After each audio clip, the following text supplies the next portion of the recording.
I want to first start by welcoming our speakers, especially our speakers from London who've traveled here today to be part of the second annual Durst conference. And today it's fun to be kind of tackling a European topic in a European room. This is one of our great rooms at Columbia University, so we're thrilled to have it here. We have 10 visitors here from London. We had a nice dinner last night, and it's really extraordinary, the talent and experience they bring. And of course, and they're always surprised to hear this from us, but we're incredibly jealous of what London has done. We look at the infrastructure, the extraordinary expansion of rail systems, the development of neighborhoods around those rail systems, the beautiful train stations that have been built, and we hope to learn today how all that was done, how it was all financed, and we really are honored to have you all here. Wanted to thank our partners, the London School of Economics and the Regional Plan Association. I should have done this earlier. I'm Vishaan Chakrabarti. I run the Center for Urban Real Estate here, which is really our research kind of think tank that sits in pairing with our Master's in Science and Real Estate Development program in the Graduate School of Architecture, Planning, and Preservation. And our role is really to think about topics just like this in terms of in a world in which 7 billion people will be living in cities by 2050. How do we think about the right kind of urban development and how it pairs with the right kind of infrastructure? How do we design that? How do we finance it? And this is really CURE's mission in life, and we literally believe that that kind of urban development is the cure for the large-scale challenges we confront. I would like to very much acknowledge the Durst organization, the Durst family, and the wonderful gift that they've given us. This symposium series is part of that gift. It includes the Old York Library collection of New York City history, which really focuses on the development of New York City and is being, as we speak, archived and digitized and placed into Avery Library, which is the library of record for such materials. This is an annual international symposium. Last year we did it on mega projects that started with the development of Times Square and the way the Durst organization actually assembled Times Square and what that means in terms of having a mega project on the grid versus off the grid at, say, the Docklands or Hudson Yards, and it was a fascinating conference. Today the real issue is one of urban transport, and that has also been a hallmark of the Durst family in terms of New York water taxi and building transit-oriented sustainable development. With that, I just really want to thank and introduce my colleague, Kate Ascher, who is the Milstein Professor of Urban Development. It is really Kate's work that has brought us all together this morning. Kate, we have missed Kate. She has been in London this past academic year, and luckily she is coming back to once again be my right hand. Right, Kate? You are doing this. I should really let Kate come up here and introduce the day and talk about what we're going to be discussing. So thank you very much for coming. Thanks, Vishaan. This reminds me of the class I taught last summer with some of the people in this very room that started at 9 o'clock. It was a 2-hour class. And I think by 9:15, most weeks, there was maybe 12 people there in a class of 94. And at one point, I started giving extra credit for people who actually were there in the first 15 minutes of the class. But it is what it is. Once you get out into the working world, you won't have the luxury of oversleeping. So let me tell you a little bit about what we're going to do today, and I think I'd like to start just by flicking through some slides. Hopefully you like our logo, which we find intriguing, and harken back to it to sort of explain why we're here. You know, starting with the fact of New York and London being such similar cities, what's really interesting about their populations is look where they are today. I mean, you can see the trajectory of growth that obviously tracked one another, but what's really incredible is just how similar in numbers they are today.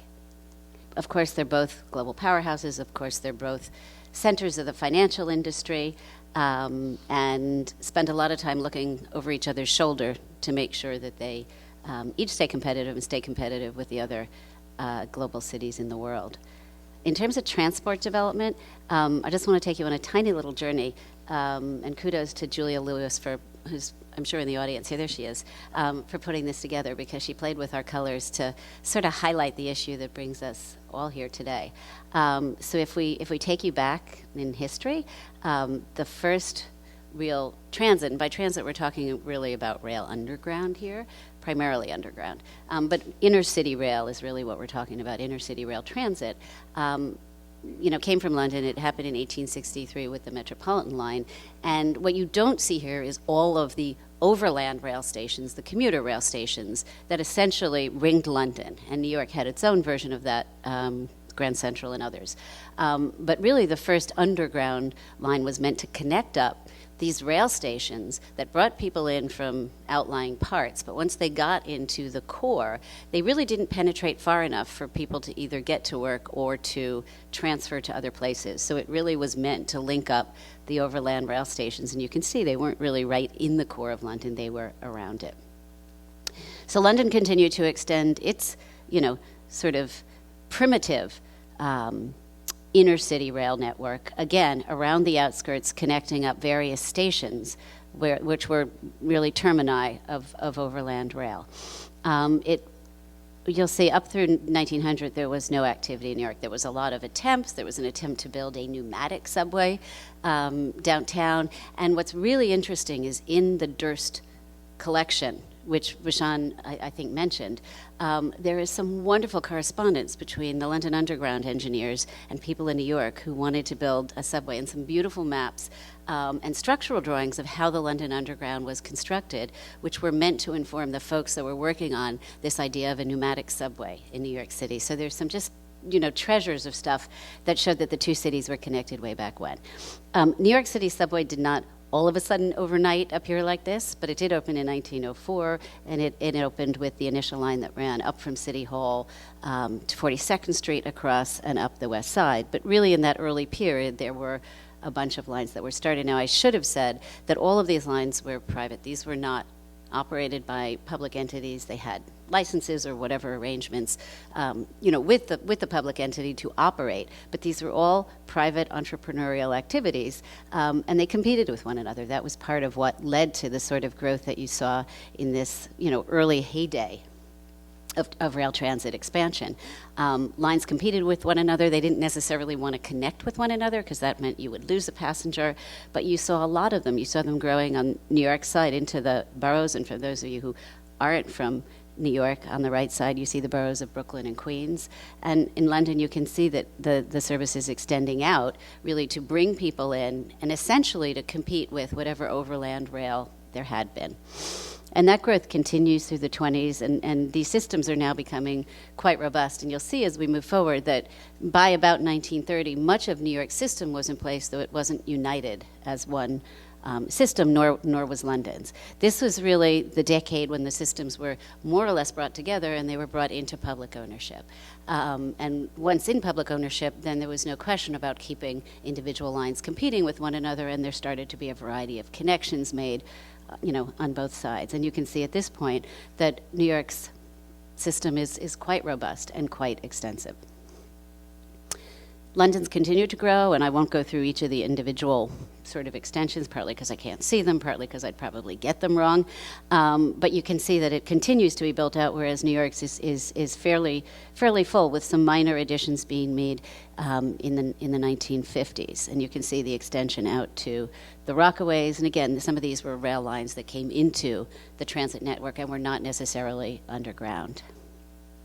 The Victoria line was added in the 60s, which is, I'll just go back, the light blue line that you see, which is, one of the most heavily used lines. That sort of northeast to southwest corridor is one that is being looked at now for the future and how demand will be addressed. So that was the last real piece then. And then in the 70s, you see the two systems that are essentially if not similar, they're both fairly well built out.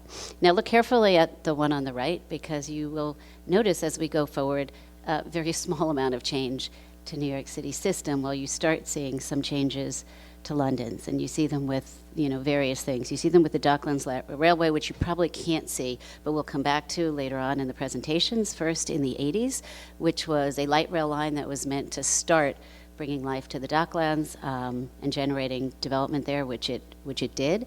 You'll see it again in the 90s with the extension of the Jubilee line, which is the gray line that's on the sort of lower right of the system, of London's underground system, which was an extension of an existing line meant to connect up not only the areas in the docklands, but parts of southeast London.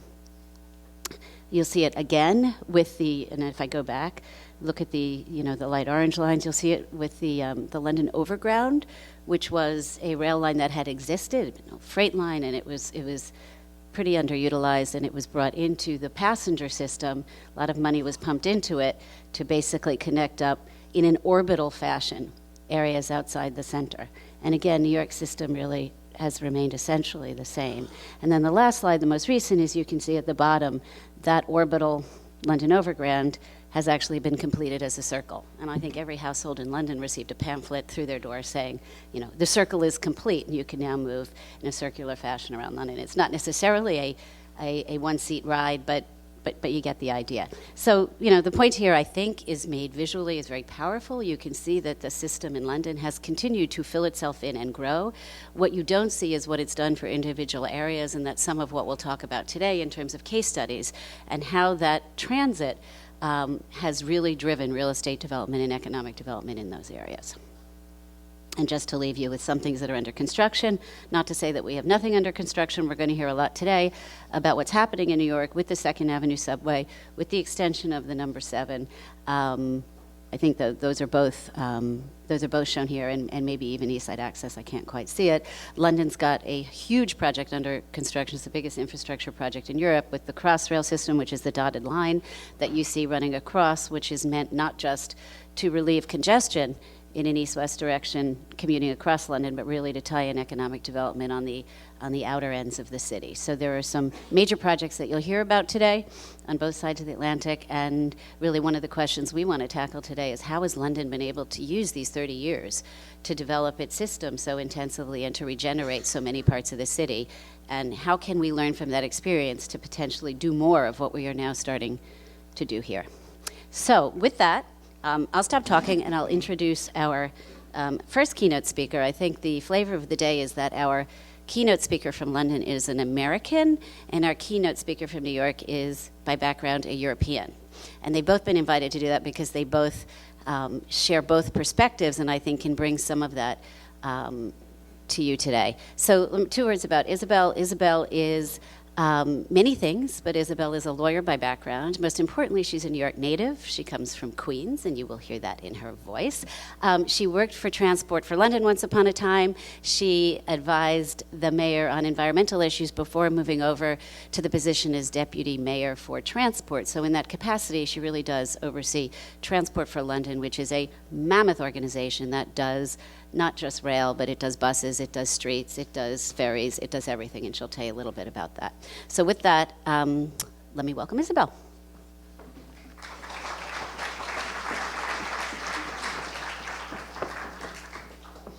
Thanks very much, Kate. Right. Well, as Kate says, I'm a native New Yorker. I'm staying out with my parents in Queens who don't have the internet, apparently, anymore. So so little did I know that, Queens was sort of a remote part of a third world country. But I thought the most useful thing I could do would actually be to give a quite basic overview about London and about the transport system in London first, and then go on to talk a little bit about our current challenges and then some of the mega projects that Kate's keen that we talk about today, because a lot of you will be maybe vaguely familiar with London but don't necessarily know the sort of ins and outs. So that way, hopefully we're talking, hopefully more people in this room will be familiar with New York than they are with London. So I thought it would be useful just to make sure we have a kind of common basis of understanding. So first of all, just some defining characteristics. This is a kind of patchwork. It's not necessarily comprehensive. First of all, we talk a lot about the fact that we're in a very convenient time zone. So in terms of the financial markets, you can kind of reach east and west, whereas there's other cities that don't have that advantage. We would argue New York is one of them, so that's one of we're well positioned in that respect.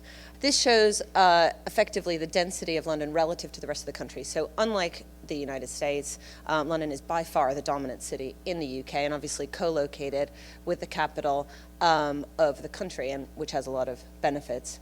If you look at London's density, it's extremely low. So if you look on the top right there, that's London. It's not a great slide, but it's fascinating when you compare it to virtually any other city in the world. Even Paris, which if you've been there, the center of Paris is very low density, but it's about twice as dense on average in the center than London. So London, and that obviously creates challenges in terms of moving people around. That's the sort of image that reveals that. That's Canary Wharf, which Peter Anderson will talk about a lot more later on the bottom right. And then in the top left is the sort of the old city, let's say, which is the old financial center. So they're both sort of financial centers now, versus, say, a Hong Kong. I mean, obviously, that's an extreme example, but you can see that there's nothing like the level of development and density that you would see in other major cities around the world. The other interesting thing about London is it's about two-thirds of London is either green or blue, so it's either water, backyards, parks, etc. Again, that contributes to the low density. It's one of the appealing qualities about London, sort of high quality of life, but again, very important sort of factor. One of the major problems that we have is the sort of medieval road network. And you can see here that's an image of London overall. The square box would be sort of roughly the center of London, maybe equivalent to Manhattan in the middle. But you can see that just the road network doesn't have any kind of intrinsic rationality to it at all. So, versus, say, in New York with the grid system. And there's a lot of constraints that places on the transit network and transport in London. We have about 27 million trips a day in London, and this just shows the breakdown of how they're actually made. So this is across the entire city rather than just the center of the city. We're very proud of the fact that car mode share is actually declining as a percentage of the overall movement. So there's been about a 9 percentage point shift out of car and into other modes of travel over the last roughly 10 to 12 years, something that Nicky and Ken instigated about a decade ago, and that's continuing over the last couple of years. The other thing that you can see is that there's about twice as many trips on bus compared to the underground, so it's a very significant mover of people in London, which I don't think is paralleled in the New York setting.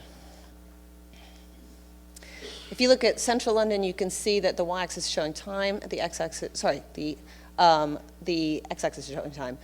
You can see that travel in central London, the volume of traffic has declined very significantly over the last roughly decade or so. So about 30% decline in the volume of traffic in central London, partly due to the congestion charge, but actually much more significantly due to the removal of capacity off the road system through things like bus lanes, changing traffic lights, taking space out and giving it to pedestrians. But you can also see that overall across London, we're seeing the volume of traffic falling. This is London's tube network, but also the commuter rail network, and a couple of people were saying at our dinner last night and this morning, it's worth reminding everyone that the dashy lines are the commuter rail network, and it's much more extensive in London than it is here, and it's much more widespread sort of geographically across the whole city. So when we think about the tube network, it's almost entirely north of the river, which you can see there, whereas the commuter rail network's hugely significant on the southern side of the river. So when we think about the transport network and coverage in London, we just have to remember that there's very, very significant volume of movement on the overground commuter rail networks. Just a couple of words about the institutional setting again, so we're all kind of talking off the same kind of basic understanding. There are 33 boroughs in London, and they have quite significant powers, a lot more power than we would see here in New York. And they all have different political makeups. This is the most recent borough election results. So hopefully you can see the key, but the sort of pink ones are Labour, the blue ones are Tory boroughs, the yellow are Lib Dem boroughs. So first of all, just having 33 different institutions trying to negotiate things like strategic movement across the system is extremely challenging, let's put it that way. And then when you add in the politics of it, some boroughs are more political than others, but it is a constant challenge. And in some areas, it's very difficult to get anything done. We're also much more centralized than I would say you'd see in the New York setting. We don't have the state there, but UK central government basically making a lot of decisions that affect us. The mayor's most significant powers are in transport by far. He doesn't have control over a whole range of things that Bloomberg would have control over here. And then you can see what the boroughs are responsible for on the bottom. So things like waste collection, environmental issues, sort of local streets issues, housing, a lot of that stuff is going through the boroughs rather than through the mayor. So again, there's sort of very patchy powers that the mayor has. Over time, he's sought to expand those powers, sometimes successfully. The boroughs are also the planning authorities. So when you think about what Kate was talking about, connecting regeneration, housing issues, and the transport network, and getting people to think about it holistically, or indeed starting with housing and regeneration and thinking about transport as serving those needs, because we don't control planning applications in the first instance, that can be very challenging. What is good is that the mayor has strategic planning powers, so very large applications come to him, and he also sets out the strategic planning set up for London through the London Plan. The sort of corollary to that is that we've got very, very low level of fiscal devolution as well. So basically the dark gray is showing how much tax is raised locally versus the light gray showing the sort of grant in various forms, and a comparison across various countries. And you can see the UK there, sort of second only to, places like Greece and the Netherlands. But, the States are sort of in the middle, but we always hold out the US as this paragon of like, isn't it great because you can get a lot of revenue through local tax raising, whereas in the United Kingdom, it all goes up to the center and then comes back down again, which, if you can work the system effectively, and London has got a good track record over the last 10 to 15 years of doing that, then it can be a good system, but intrinsically it isn't the system you'd probably want to be in the first place. But it's a huge influencer of how our funding works, but also just generally how these projects get off the ground or don't. I don't know if you can see this very well, but it's quite interesting graph showing Transport for London's funding over time. I'm still not sure whether this is a secret graph, Tony, but so, study it with interest. Right. But I've stuck it anyway. So I'll trust all of you not to, send it to your friends. But basically, the positive bit is showing obviously where the money comes in, and then the bottom bit is showing where the money goes out. And what it's showing, first of all, is a couple of things. Firstly, that funding levels over the last 10 plus years have risen very substantially. What you can also see is that the percentage that we're getting from third-party sources and from things like borrowing has been introduced. That's the light green, I think, should be line, yeah. So we have limits to how much we can prudentially borrow. Those are set by the government because all of Transport for London's borrowing goes onto their balance sheet. But at least there's a small percentage. We'd like it to be a lot bigger. But if you would compare that to a New York setup, it's very different. And then if you look at the grant levels, they're very significant. That's the red bar on the top line. The other possibly interesting thing is the sort of growth in capital expenditures. So you see the operating expenditures gone up a bit, but not that much. And most of the additional income has gone onto capital expenditure. This is just showing the kind of key diagram in the London Plan relating to transport, which harks back to the days of Ken and Nicky, so hopefully Nicky can talk a little bit about it as well. But it's basically showing all of the opportunity areas in London and how transport needs to serve that. What are the key corridors that are needed to serve that? And I think, the Plan YC type of documents have sought to do something very similar in this setting. But it's been very, very influential in terms of the mayor's powers to influence and also argue for funding for various projects, because it's all about linking it into regeneration areas and explaining how particular infrastructure projects are going to unlock certain areas of growth. Having said that, I think we're not as good as we need to be at making those cases, because it is still an add-on when transport professionals make the case for something that kind of, oh yeah, jobs and houses too. But really we need to be starting from that premise originally. So a couple of challenges we've got in London right now at the moment. This is showing our previous population projections, the blue line, and the new population projections that recently came out as a result of the census. And effectively what it's showing is that the number of additional people we thought we were going to get by 2031, we're getting by 2021. And we've also been seeing a lot of population growth that we didn't expect or we didn't know about. So the 9 million mark effectively is going to be expected very substantially earlier than what we had expected, which is obviously good in a way. The city's thriving exciting and growing, but bad in another way. Do we have the sufficient capacity, not just in transport, but in schools, healthcare, et cetera, to cater for that? So that's something that's really preoccupying a lot of people's minds at the moment. Secondly, and this isn't a new issue, some of the most deprived wards in the UK are in London. People think about London as being, the economic engine. It's a net contributor to the public purse. It's almost the only region that is a net contributor to the public purse. The southeast region is a slight net contributor, but all of the rest of the country is a net taker from government grant. Having said that, though, there's some very deprived areas in London, and often people don't have that awareness. And the Olympics were right smack in the middle of the red area, and were designed very much, bidding for the Olympics was designed as a tool to try and regenerate that area, and has been very successful so far. Access to public transport, another big challenge for us is if you look at the density issue, if you go to these sort of edges of London, you're talking about fields, horses, farmers, that kind of thing. So it's a much more pronounced decline into sort of rural existence, but I don't mean that in a decline sense. Although, given my earlier comments about Queens, I think, probably it's not as bad as Queens. They have the internet up there. And these are our crowding levels. So we've got extremely crowded tube network in the center. I find this chart quite difficult, but basically white means bad. It's, you can see that the center of London in the peak, you've got like a lot of the lines are at capacity in the peak. And obviously the gauge of our tunnels is much smaller than the gauge here. So you haven't, endlessly frustrated by people not moving down into the carriage, but there isn't that much space in the middle of the carriage. So we do have some very significant crowding issues, and, also station crowdings. We've got stations that close quite regularly in the peak, something like Victoria Station, but even smaller stations, Oxford Circus, close quite regularly. So you'll close the gates for 10 minutes, let the crowds get taken away on the train, and then open the gates again, which obviously isn't, a scenario that you want to be in, but that's just the way it is at the moment. So here's another image of central London, just showing, again, the sort of in more detail, a little bit what the grid looks like in central London. And you can just see it's very, very difficult thinking about how you can move traffic strategically across the city.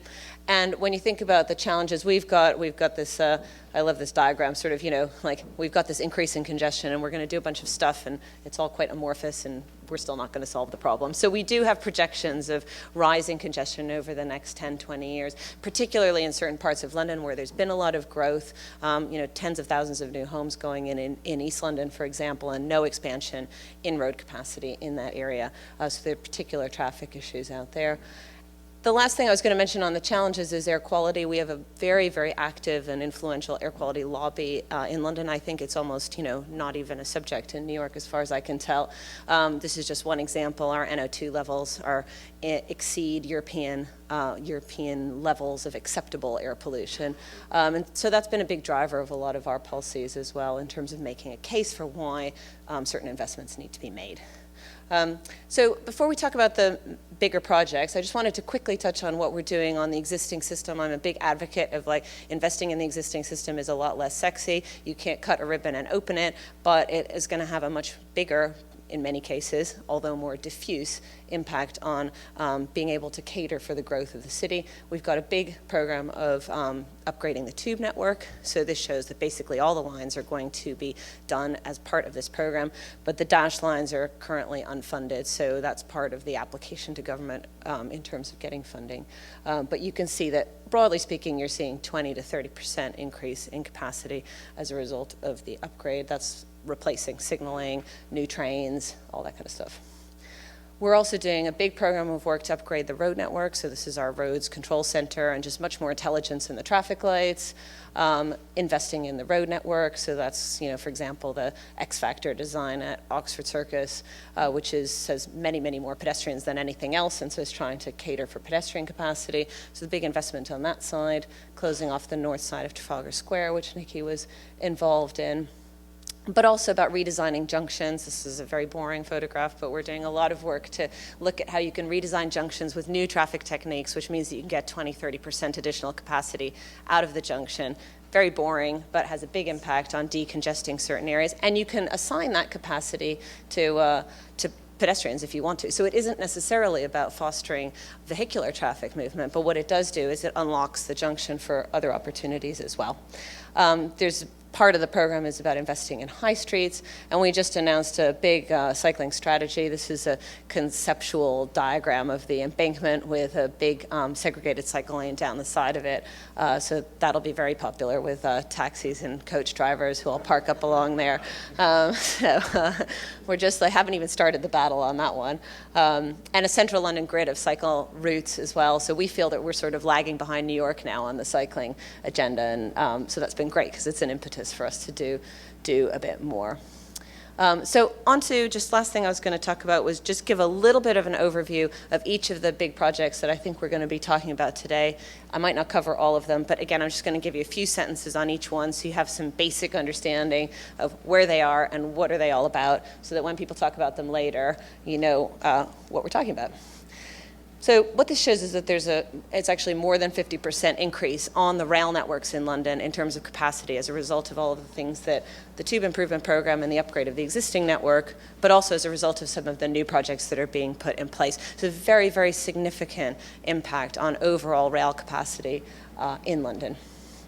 And this is my not as good version of Julia's thing, which is looking at some of the growth that's expected. So we've got the DLR. If you look over the last couple of years, this is only looking at sort of recent additions to the network and then planned additions to the network. So we've got the DLR, which is the light rail network, the Jubilee Line extension, which we'll talk about later, which is obviously goes out to Canary Wharf, big financial center, and then up to Stratford, where the Olympic Games were.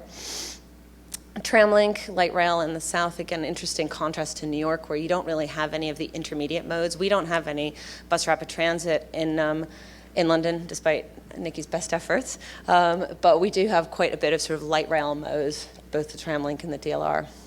Then the overground, which Kate talked about earlier, which has been about enhancements to the existing rail network and also some additional rail links, so new railways being built to connect different bits of the network. Crossrail is currently underway, and it's opening from 2018, December 2018. And then the government's Thameslink program, which is about upgrades to the commuter rail network, which we don't control. We're talking about a Crossrail 2, which would run northeast to southwest. In the northeast, effectively, it's about regeneration. In the southwest, it's about relieving the existing capacity problems for a major commuting belt area of the city. And we're also starting to talk about an extension to the Bakerloo line in the 2030s, again to the southeast, trying to kind of expand the tube network into the south. And as I say, this has been a huge driver of a lot of those projects. So Jubilee Line extension, just some images. I think Peter will talk about it later. But effectively, it was first mooted in the 1960s. In the 1980s, it got a lot of pressure behind it because of the desire to regenerate the Docklands. And at the time, even Thatcher was very personally kind of passionate about it and committed to it. It wasn't necessarily a top transport priority because, again, you know, the transport professionals wanted to focus on the existing network where there were capacity problems. You know, building trains out to somewhere where maybe or maybe not there are going to be some people isn't ever, you know, the first thing that you're going to think of if you're an operator. But it was a big political priority, and there was a developer at the time who subsequently went bust who said, oh, I'll give you hundreds of millions of pounds to help pay for this, and that helped get the whole project off the ground. By the time they went bust and weren't able to pay for it, the project was, you know, already too far advanced. So in the end, it cost roughly £3.5 billion, and the vast majority of that was paid for by the public sector, about 2/3 government and 1/3 London Transport, but it's enabled, and again, Peter will talk about this later, about 40,000 plus new jobs at Canary Wharf. So you can see, I mean, unbelievable volume of growth there. Second one I was going to mention was Crossrail, so that's underway. That's a tunnel boring machine for those of you who are interested in seeing that. It is vast. A person is sort of like just a bit taller than that red box over there. So that was, you know, by some accounts first mooted in the 1930s, then got a lot more sort of impetus in the 1970s. But when you think about the fact it's going to open in 2018, you know, the lead time for these things isn't short. It broke ground in 2009. And the cost was originally $16 billion. It's now $14.5 because the government shaved some money off of it. But basically that's paid for a third, government grant, fare box, borrowing by TfL, and business rates and developer contributions. So I would say that's the first time that, you know, Kate was talking earlier about third-party funding. I mean, that's a much more significant source of third-party funding and more in the vein of what we would be liking to see. But again, it's not close to, you know, I would hardly say that this is something that we're doing systematically or to the full extent that we could be doing it. And that's the route. As Kate was saying earlier, the intention very much, and indeed the whole case, rested on regeneration rather than just on the capacity. If you had just looked at capacity improvement or adding, capacity in the center of the city, that wouldn't have been enough to justify this project in the eyes of the government. And you can see that here, the way it goes out sort of beyond the boundaries of London. A third thing I was going to mention was the Olympic Park, obviously, and Andy is here, luckily, so he can talk a lot more about that. But it certainly had, those are just images of the park from above, huge impact in terms of getting a case for investing in transport in that area. Here are just some examples. And obviously the regeneration impact on these deprived wards in that area. Here are just some images of what it used to look like, and a massive planning exercise around that area. And the transport investments that it enabled were a transformation of the station, extension of the DLR, Stratford International for the Javelin, upgraded London Overground, a lot of that had something to do with it. So broadly, it was a package of about £6 billion, which went in specifically because of the Olympics. I was just going to talk about the cable car very briefly. It's out in East London. It sort of crosses the river, basically, near the O2. And again, just an interesting model of how these things can work. This was something the mayor was very passionate about. Somebody gave him a presentation about the opportunities that urban cable cars can offer. And what's interesting from a financing perspective, it cost just over £60 million, and 36 million of that is through sponsorship. And the reason that they sponsored it primarily is because it puts them on the tube map. So you can see that red line there of the cable car, and it's called the Emirates airline, haha. And, so it's been a very significant reason why that project got off the ground was because of sponsorship. And interestingly, one of the main reasons is that not a lot of people necessarily go out to East London to ride on it, which is a source of some political dismay. But yet, obviously, in a few years, it'll be very full. But, it's a kind of marketing device for them. They can be on the tube map. Fifth one is the Northern Line extension. So this is the Northern Line comes down at the moment on that southern, you can see Stockwell, Clapham North, et cetera. So it's extending the Northern Line west to Battersea. And the reason this has been mooted is there's major development opportunity. If you can see Battersea Power Station there on the bottom left, and there's roughly 25,000 new homes and about 16,000 jobs from memory. No, the reverse, 25,000 jobs and 16,000 homes in that area. And the idea is basically these will not be unlocked unless the transport infrastructure is put in. So there, the white line shows you where the tube is going to go. At the moment, it's sort of roughly £1 billion project. We're hoping that'll come in substantially below that. I am certainly hoping that. Again, there's been a lot of pressure driven entirely by the fact that there's a developer that will come in here, but only on the basis that the transport infrastructure is in place.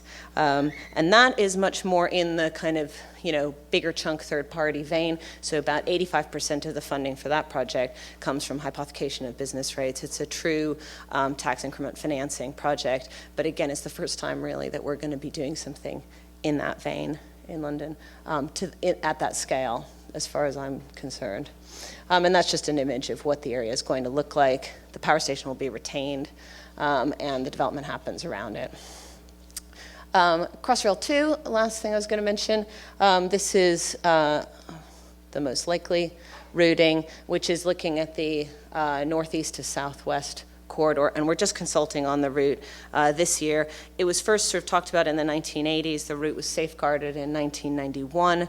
I think it's gotten a lot of impetus because of the perceived success of Crossrail 1, and there's been some pressure behind it because High Speed 2, which is going up to Birmingham and beyond, is going to be dumping passengers out at Euston, and our line is that we can't accommodate those passengers unless we get a Crossrail 2 to take the passengers away from Euston Station. It's probably not strictly true, but it's a good excuse to make the case for Crossrail 2, and given that it's not cheap, you might as well sort of start trying to make the argument early. It's about a £12 billion project, and the economic case still needs to be made, but as I say, a big argument around economic regeneration. The riots that we had recently some of them were really centered in Tottenham, so the fact that there's a lot of political pressure around doing something to help Tottenham, and Crossrail 2 is seen as one of the things that can be done.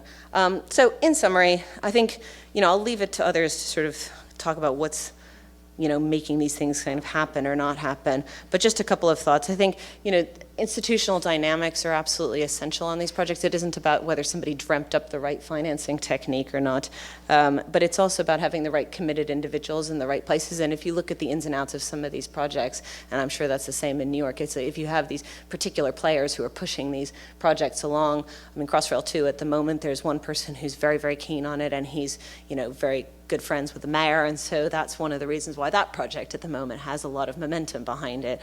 It's not necessarily because the business case is, the absolute best one out of all of the things that we could do. That's not to say it's a bad business case, but there's always more business cases that stack up than projects you can do.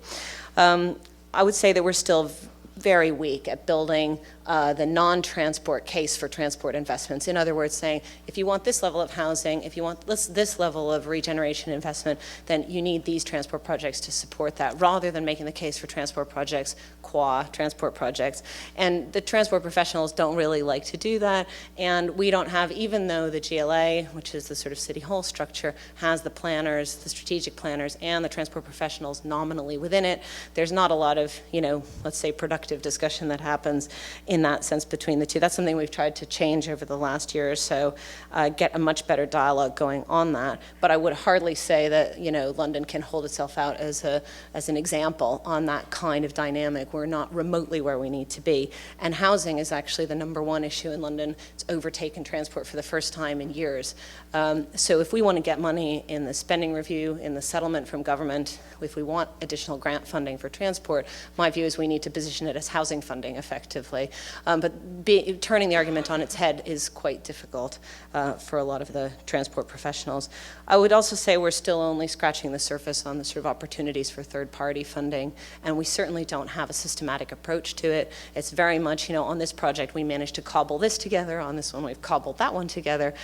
That's fine, at least things are getting off the ground, but it's not a kind of holistic and systematic approach that I would like to see.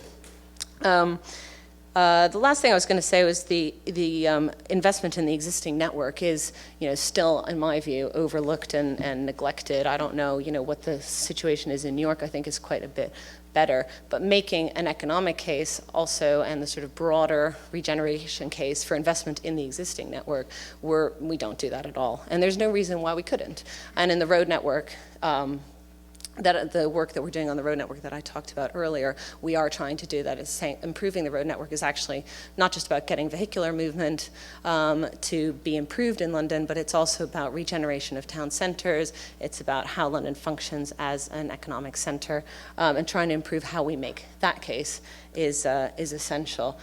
So look forward to listening to the discussion. Thanks for your time.